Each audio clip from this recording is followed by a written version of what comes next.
पारा। वो ये कह रहा है कि समुद्र तो लांग जाऊंगा लेकिन लौटने में दिक्कत है। भाई वो तो स्पष्ट ही बोल रहा है मैं जाऊंगा। तो अंगद कहा जाऊं मैं पारा लेकिन जिए संशय के चू फिरती बारा। तो समुद्र तो अंगद भी लांग सकते थे लेकिन अंगद को भगवान ने नहीं कहा है कि तुम लंका जाओ, बाद में कहा है। कहा तो है, भेजा है और दूत बना करके भेजा है कि जाओ समझाओ। ताज हमार तास होई तो रिप्शन करो बच गई सोई। लेकिन भगवान ने हनुमान जी को भेजा है। तो समुद्र लांघने की बात नहीं है प्यारे, लोभ को जीतने की बात। इतना बड़ा लोभ आएगा कि सेवा छूट जाएगी, कर्तव्य भूल जाओगे। और लोभ में फंस के लोग कर्तव्य भूल जाते हैं और अपना भ्रष्टाचार में अस्तित्व गंवा देते हैं। जजों के घरों में अरबों रुपया मिल रहे हैं, उनमें आग लगाई जा रही है। बोलो भाई ऐसी कमाई किस काम की? अभी अभी पकड़ा गया ना दिल्ली में सुप्रीम कोर्ट का जज, चर्चा का विषय बना हुआ है। संविधान की कितनी बड़ी छीछा ले रहा। क्या है? लोभ में फंसा हुआ है, सिद्धांत और संविधान सब भूल गया है। जिसके हाथ में बहुत बड़ा निर्णय है, निर्णायक भूमिका में रहता है, इस जगत का दूसरा भगवान माना जाता है। भाग्य विधाता बोलो दूसरे नंबर का भाग्य विधाता माना जाता है। लेकिन वो लोभ में फंस गया, भ्रष्टाचार में फंस गया। प्रमाण है। इसलिए लोभ से बचना सबके बस की बात नहीं है। और लंका में धनाढ्य लोग रहते हैं, कोई धन की कमी नहीं है। कनक कोट विचित्र मणि कृत सुंदरा यतना घना। जिस सारे राक्षसों के घर हैं सोने के हैं, उन्हें मड़ियां जड़ेंगी। बोलो भाई धन की कोई कमी नहीं है। राजा भले ही रावण है लेकिन इतनी बड़ी छूट दे रखी है कि खाओ उड़ाओ सो, खाओ उड़ाओ सो, बस खाओ उड़ाओ सो, करे पान सोवे दिन राती। रामायण में लिखा है ना। तो मैं कहना चाहता हूं प्रिय भक्तों, श्रद्धालुओं, ध्यान से मेरी बात को सुनना और समझने की कोशिश करना कि लोभ की सबसे बड़ी चुनौती आएगी और दूसरी चुनौती आएगी काम की। जहां पर कंचन है वहीं पर काम है। क्यों भाई? जहां कंचन है वहीं काम है। लंका में कंचन ही कंचन है तो लंका में कामनियां भी बहुत हैं। देखो एक बात बताएं, हर नारी कामनी नहीं होती है। कामनी नारी वो होती है जो मदिरा में उन्मत्त होकर के नृत्य करती है, वो कामनी होती है। हर नारी कामनी नहीं होती, जो मदिरा में उन्मत्त होकर के नृत्य करती है। और लंका में बोलो मदिरा में उन्मत्त होकर के सब नृत्य करती हैं, वो कामनियां लंका में रहती हैं। इसलिए लोभ भी बहुत बृहद रूप में है लंका में और काम भी बहुत बृहद रूप में है लंका में। काम से बचना मुश्किल की बात है, लोभ से बचना भी मुश्किल। काम से बचना मुश्किल की बात है, लोभ से बचना भी मुश्किल की बात है। और यदि पहले ही प्रथम यात्रा में ही मेरा कोई भी रामादल का सदस्य प्रभावित हो गया तो याद रखना पूरा का पूरा राम का जो अभियान है वो विफल हो जाएगा। क्या हो जाएगा? विफल हो जाएगा। राम का अभियान फिर सफल नहीं होगा, क्योंकि आप इलेक्शन लड़ रहे हैं और आपका बेटा यदि किसी भ्रष्टाचार में पकड़ जाए, किसी अनाचार अत्याचार में, तो बोलो पूरा इलेक्शन खराब हो जाएगा कि नहीं? खत्म, प्रतिष्ठा ही चली गई, सफलता नहीं मिलेगी आपको। क्यों सफलता आई नहीं? पहले ही जो है अनाचारी अत्याचारी परिवार घोषित हो गया। भगवान राम ने कहा कि मुझे केवल अगर भरोसा है पूरे संसार में तो हनुमान के ऊपर भरोसा है। किसके ऊपर भरोसा है? एक हनुमान के ऊपर भरोसा है। और राम जी ने कहा, मैं गारंटी के साथ कह रहा हूं, पहले ही कह रहा हूं, यात्रा बाद में होगी, हनुमान जाएगा बाद में, लेकिन चैलेंज मेरा पहले है। और हनुमान पर भरोसा है और राम को विजय श्री अगर मिलेगी तो वो हनुमान के द्वारा मिलेगी, ये भी भरोसा है, ये भी भरोसा है हनुमान के द्वारा मिलेगी। इसलिए सुंदर कांड में लंका की प्रथम यात्रा अगर हुई है तो हनुमान जी के द्वारा, और भेजा है तो प्रभु राम ने। परसासीस सरोवर पानी, कर मुद्रिका दीन जन जानी, बहु प्रकार सीतहि समझायो,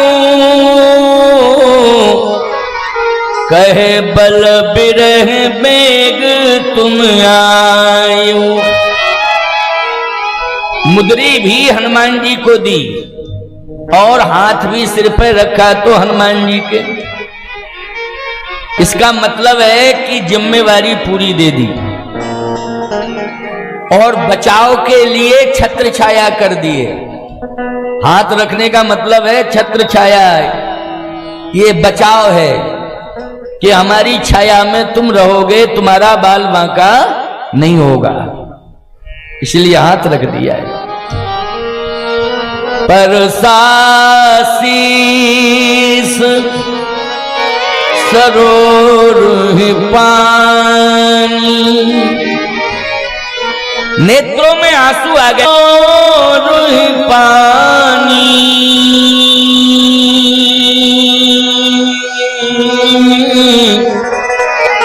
कर मुद्रिका दीन जन जान। जो मुद्री केवट ने नहीं ली थी वही मुद्री राम जी के पास रही है, उसी मुद्री को दे दिया हनुमान जी। वही मुद्री जो के पास जा रही है, वही मुद्री जा रही है सीता जी के पास। इसलिए लोग कहते हैं कि मुद्री क्यों दी? अरे भाई, मुद्री की आवश्यकता ही नहीं थी, लेकिन वो मुद्री साधारण मुद्री नहीं थी, वो मुद्री सीता जी की ही थी। और जनक जी ने इसलिए दी थी कि बेटी कभी भी तुझे कोई अभाव नहीं रहेगा, जब तू जो मांगेगी जहां भी वो ये मुद्री देगी। लेकिन सही बताओ, सबसे बड़ा अभाव लंका में, और लंकाई में मुद्री नहीं। सबसे बड़ा अभाव कहां है? अयोध्या में जरूरत ही नहीं मुद्री की। श्रृंगवेरपुर का राजा कह रहा है पूरा राज्य दे रहा हूं, सौंप रहा हूं, निषाद राज ने कहा, तो वहां भी कोई कमी नहीं, चित्रकूट में भी कोई कमी नहीं है। कौल किरातों के पास जो भी है वो सब दे रहे हैं, चरणों में समर्पित कर रहे हैं। और वहां तो आवत देख मुदित मुनि वृंदा, कीन दंडवत रघुकुल चंदा, अमर नाग किन्नर दिशपाला, चित्रकूट आए तई काला। जब इंद्र ही आ रहा है, देवता ही आ रहे हैं स्वर्ग से उतर के, और स्वर्ग को खाली कर दिया, चित्रकूट में आ गया है।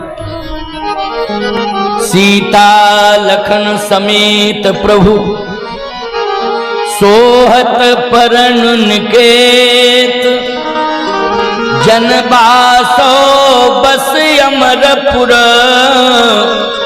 सची जयंत समेत। अमरपुर का अर्थ है कि पूरा का पूरा स्वर्ग कहां आ गया? चित्रकूट में। तो अब मुद्री की चित्रकूट में भी जरूरत नहीं है, लेकिन जरूरत कहां है? राक्षस रावण कहता है राक्षसियों से सीता को इतनी यातना देना कि प्यास लगे तो पानी नहीं मिलना चाहिए जब तक मुझे अंगीकार न कर लें। बोलो भाई, बोलो भाई, मुद्री की आवश्यकता है कि नहीं इस समय? लंका का न फल ग्रहण करूंगी न जल ग्रहण करूंगी, उनकी भी प्रतिज्ञा है।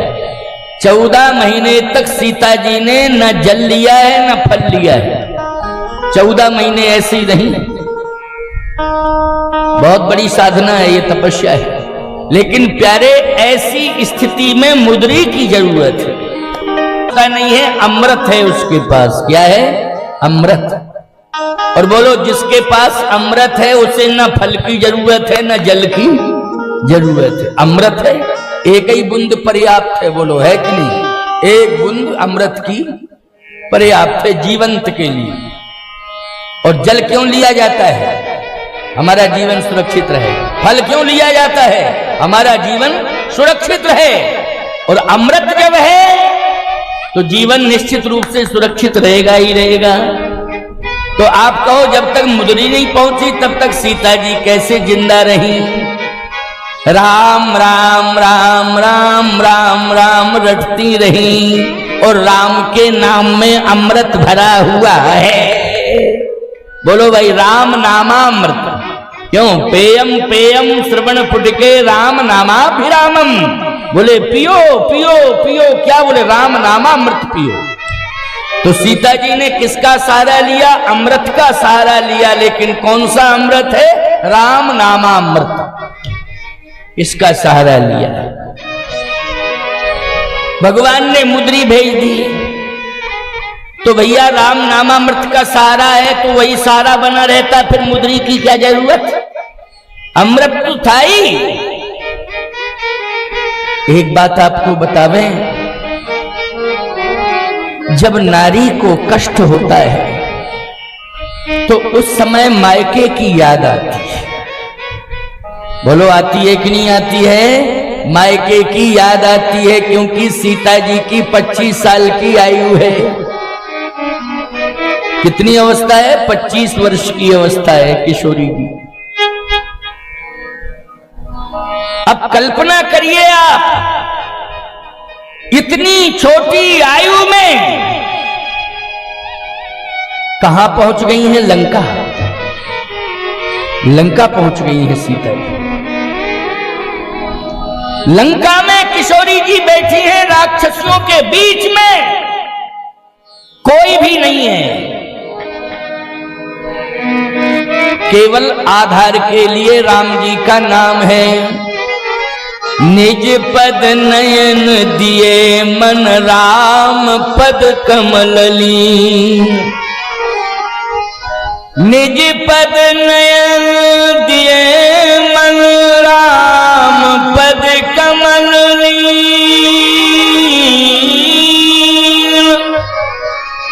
भगवान के चरणार बिंदों का ध्यान कर रही हैं और मुख में राम का नाम, ये अधरामृत पर राम नामामृत है बस, और यही सहारा है, इसके अलावा और कोई सहारा नहीं है। लेकिन प्यारे, मायके की अगर कोई वस्तु मिल जाती है तो जो उदासीनता रहती है वो दूर हो जाती है। भगवान अकारण करुणा वरुणालय हैं, तो श्री जानकी मैया के ऊपर क्यों नहीं रहम करेंगे? सोचो जरा, वो तो साधारण से साधारण के ऊपर रहम करते हैं। लेकिन किशोरी जी तो आह्लादनी शक्ति है, आदि शक्ति है, भगवान का अस्तित्व ही उनसे टिका हुआ है। तो बोलो भाई, भगवान अपने अस्तित्व को सुरक्षित करने के लिए जो प्रयत्न बन पड़ेगा वो सारे प्रयत्न करेंगे। मुद्री जो है जनक जी महाराज ने दी थी, मायके की मुद्री है, ये मिथिला की मुद्री है। भगवान ने कहा कि ये मुद्री पास में रहेगी तो उदासीनता दूर हो जाएगी और बातचीत करने में भी सहारा देगी। क्योंकि सीता जी से मुद्री ने बात की है, बोल बली मुद्री, गोस्वामी जी ने लिखा है विनय पत्रिका में, बोल बली मुद्री, ए मुद्री बोल बोल बोल, मैं जो पूछ रही हूं बोल। कुशल कोसल पाल, मेरे स्वामी कुशलता से है कि नहीं, तू बोल, उनके पास थी इसलिए बता बता। इसका मतलब है कि वो बातचीत करती थी, मुद्री जो है बातचीत करती थी। अच्छा बोलो भाई, अगर संकट के समय व्यक्ति अकेला है, वो अपना कोई व्यक्ति बातचीत करने वाला उसे मिल जाए तो बोलो सहारा होता है कि नहीं होता है? बहुत बड़ा सहारा होता है। इसलिए भगवान ने कहा मुद्री के अलावा और कोई बातचीत नहीं कर सकता है, मुद्री में ही क्षमता है कि सीता से ये बात करेगी, संकट के समय ढांढस बंधाएगी और सहारा देगी, और उदास होंगी तो प्रसन्नता में परिणत करेगी कोई ना कोई भाव कह करके। इसलिए मुद्री कर मुद्रिका दीन जन जानी, मुद्रिका ले जाओ हनुमान सीता को दे देना। बहुर सीत ही समझायो, कहे बल बिरह बेग तुम आयो। हनुमान जी मुद्री लेके जा रहे हैं और सोने के पहाड़ ने कहा रुको रुको रुको रुको। अब सोचो जरा, सोने का पहाड़ बहुत बड़ा होता है, ठोस सोना था, थोड़ी अत्ता पत्ता चढ़ाओ। आजकल के लोग अत्ते पत्ते चढ़ाते रहते हैं, वहां पत्ता होता नहीं, डायरेक्ट ठोस। हाँ, ये कलयुग में पत्ते वत्ते चढ़ाते हैं, सोने का अभाव है तो पत्ता वत्ता चढ़ा देते हैं। वहां पत्ता नहीं, ठोस सोना, ओरिजिनल सोना। सोने का पहाड़ निकल के आ गया, उसका नाम है मैनाक। उसने कहा रुकिए रुकिए रुकिए, तय मैनाक हो श्रम हारी, रुकिए रुकिए रुकिए। हनुमान जी ने कहा क्यों रुके? बोले हम सेवा में तैयार हैं, हमें स्वीकार करो और हमारे ऊपर विश्राम करो, आराम करो। हनुमान जी ने कहा नहीं, राम काज कीन्हे बिना मोह कहां विश्राम। प्रभु राम का कार्य किए बिना विश्राम नहीं लूंगा, जब तक प्रभु का कार्य नहीं कर लूंगा तब तक रुकूंगा ही नहीं। इसका मतलब है लोभ से प्रभावित नहीं हुए हैं, कहा तुम अपना काम करो, हमें रोकने की आवश्यकता नहीं है। लोभ बहुत बड़ा था और प्रभावित करने की कोशिश की। भगवान राम समझते हैं कि लोभ को जीतने वाला यदि कोई जगत में है तो वो हनुमान है। इसलिए हम लोग जो है जब भी साधु अपनी साधना को पूरा करते हैं तो हनुमान जी का सहारा लेते हैं। किसका सहारा लेते हैं? हनुमान जी का सहारा लेते हैं। और देवता चितन धरई, हनुमत से सर्व सुख करई। और किसी देवता का सहारा नहीं लेते हैं, केवल हनुमान जी का ही सहारा लेते हैं। सम्राट कृपात्र जी महाराज शैव संप्रदाय के सबसे बड़े महापुरुष हुए, लेकिन वो हनुमान जी की मूर्ति सोने की मूर्ति। एक बार पूछा महाराज से, कहे स्वर्ण शैलावदेहम हेम शैलावदेहम, ये हनुमान जी हैं। तो नित्य पूजन करते थे, अर्चन करते थे। हनुमान जी महाराज की बहुत बड़ी साधना उनके जीवन में थी। अब सोचिए जरा, ऐसी बात नहीं है कि खाली वैष्णव जन ही हनुमान जी को मानते हैं, नहीं, सभी मानते हैं, हर संप्रदाय के लोग हनुमान जी महाराज को मान। और देवता चित्त न धरई, हनुमत से सर्व सुख करई। भगवान शंकर ही 11वें रुद्र में हनुमान बने हैं। जब शिव जी ही हनुमान बने हैं तो शंका करने की आवश्यकता नहीं है। भगवान ने कहा कि केवल एकमात्र हनुमान पर भरोसा है, और यही काम, क्रोध, लोभ, मोह, मद, मत्सर। अच्छा एक बात बताओ, जब हनुमान जी के सामने सुरसा आई तो खाने के लिए दौड़ी। जो क्रोधी होता है वो व्यक्ति हमेशा खाने के लिए दौड़ता है। क्रोधी व्यक्ति क्या करता है? क्रोधी व्यक्ति जो है उसके सामने जाओ तो आंखें निकालेगा, एकदम आक्रमण करने पर आमादा हो जाएगा। ये क्रोध की पहचान है। और सुरसा जो है खाने के लिए दौड़ी। अच्छा सही बताओ, सुरसा क्रोध लेके आई थी, लेकिन हनुमान जी का ऐसा व्यक्तित्व देखा सुरसा ने, प्रभावित होकर के कहती है, राम काज सब करी हो तुम बल बुद्धि निधान। आशीष दे गई सो हरस चले हनुमान। बोलो भाई, जो मारने के लिए आई, खाने के लिए आई, बड़ा विशाल स्वरूप लेके आई, मुंह फाड़ के आई, लेकिन अंत में क्या परिणाम निकला? राम काज सब करी हो तुम बल बुद्धि निधान, आशीष दे गई सो हरस चले हनुमान। बोलो विजय हो गई हनुमान जी की कि नहीं हो गई? आशीर्वाद देकर के वो गई है, रो करके गई है, आंसू बहा के गई है। क्रोध तो कोसों दूर चला गया उसका। ये कार्य अंगद जी नहीं कर पाते, अंगद सफल नहीं हो पाते है। अंगद के सामने आती मुंह फाड़ के अंगद जी गप चले जाते, मुंह के अंदर ही चले जाते। भगवान कहते, लो बाप मर गया, जिम्मेदारी मुझे दे गया था, और क्या बताएं सुरसा की चपेट में अंदर ही चला गया। बदनामी किसकी होती बोलो भाई? बदनामी होती भगवान राम की।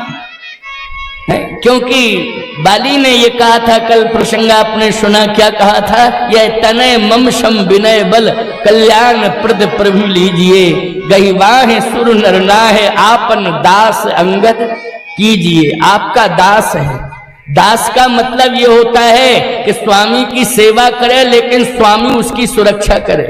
बोलो स्वामी का धर्म क्या है? कि स्वामी उसकी सुरक्षा भी करे, स्वामी उस पर बरदस्त रखे, स्वामी उसका पूरा ध्यान रखे। बोलो भाई, ध्यान रखे। तो कहने का तात्पर्य मेरा यह है कि अंगद जी सफल नहीं हो पाते, हनुमान ही केवल पकड़े, ये अलग बात है। लेकिन शरीर की छाया को छाया कभी पकड़ में नहीं आती है। लेकिन ऐसी सिंगका थी कि वो छाया को गहई छाए सकसो न उड़ाई, यह भी सदा गगनचर कई छाया पकड़ लेती हो। हनुमान जी ने कहा गजब की है ये, तो छाया ही मेरी पकड़ ली इसने और खींच लिया। हनुमान जी ने कहा चलो तुम चाहे छाया पकड़ो, हमारी काया तो तुम पकड़ नहीं पाओगी। हनुमान जी बोले काया तो तुम पकड़ नहीं पाओगी, लेकिन छाया पकड़ने में सफल हो गई हो, लेकिन अब मेरी छाया जो है तेरे ऊपर काल बनकर के सवार होगी और तुझे मृत्यु दंड दे। क्यों? तूने मार्ग में व्यवधान पैदा करने की कोशिश की। कोई अच्छा कार्य करने जा रहा हो और उसे रोकने की कोशिश करे कोई, और रोके ही नहीं बल्कि उसको मारने की और नष्ट करने की कोशिश करे, याद रखना वह व्यक्ति, हनुमान जी कहते हैं, मेरा सबसे बड़ा शत्रु है। यदि अच्छा काम कोई करे और उसमें कोई बाधा पैदा करे तो याद रखना हनुमान जी कहते हैं कि वो सबसे बड़ा शत्रु है मेरा। याद रखना, उसे मैं कभी छोड़ता नहीं हूं। इसलिए मैं कह रहा हूं अच्छा काम तुम करो, और कोई अगर बाधा खड़ी करता है तो याद रखना ये जजमेंट हनुमान जी पर छोड़ दो, ये जजमेंट हनुमान जी पर छोड़ दो, क्योंकि मैं तो अच्छा काम कर रहा हूं। अब जो व्यवधान कर रहा है अच्छे काम में, हनुमान जी आप जानो, आपका काम जाने। याद रखना हनुमान जी महाराज ऐसा चमत्कार दिखाएंगे और तुम्हें इतनी सफलता दिलाएंगे कि तुम्हें एहसास हो जाएगा कि नहीं नहीं, हनुमान जी की कृपा हमारे साथ जुड़ी हुई है और जिस लक्ष्य को पाने के लिए हमने संकल्प लिया था वो लक्ष्य निश्चित रूप से हम पाने में सफल हो रहे हैं। और जो हमारी सफलता में व्यवधान कर रहा था वो सीधा कोरोना में चला गया। अब बोलो किसके खिलाफ एफआईआर करोगे, जल्दी बोलो। जो अटैक में मरे, कोरोना में मरे, कैंसर में मरे, बोलो किसके खिलाफ एफआईआर होगी, जल्दी बोलो। बताओ भाई, एफआईआर करने के चांस नहीं है। और याद रखना, कोविड में लोगों ने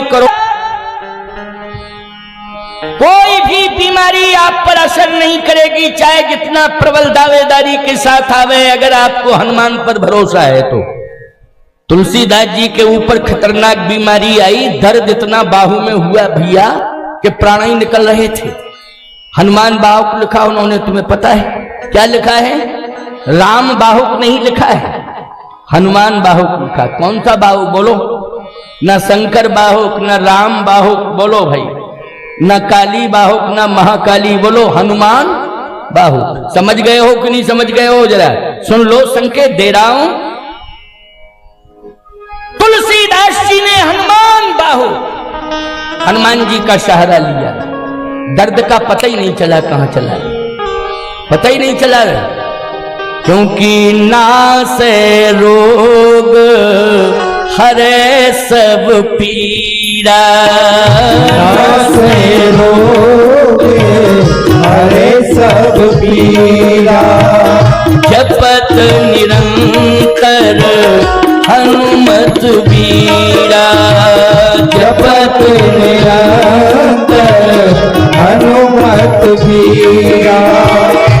संकट ते हनुमान छुड़ावे, संकट ते हनुमान छुड़ावे, मन क्रम बचन ध्यान जो लावे, मन क्रम बचन ध्यान जो लावे, मन क्रम